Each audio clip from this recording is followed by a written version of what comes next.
Mayaman sa kultura at tradisyon kami mga mulbog.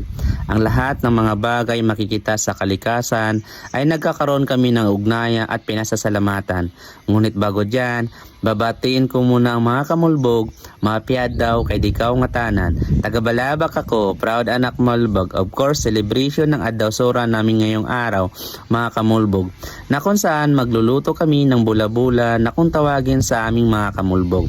Sa inyo mga kamulbog, anong tawag yan? And take note mga kamulbog, ang lahat ng niluluto naming mga pagkain ngayong araw ay dapat hindi mawala ang niyog na ricado sa amin. Bakit nga ba? Dahil sabi ng matatanda, malaking pahala ang niyog sa aming buhay. Kailangan din kami paliguan ng imam na kung saan para mabawasan ang aming kasalanan at palatandaan na ikaisang mulbog. Ang Addaw Sura ito ay yung huling araw na kung saan nilikha ng Tuhan ang ating mundo. Magsukor kay dikaw nga tanan, maraming salamat.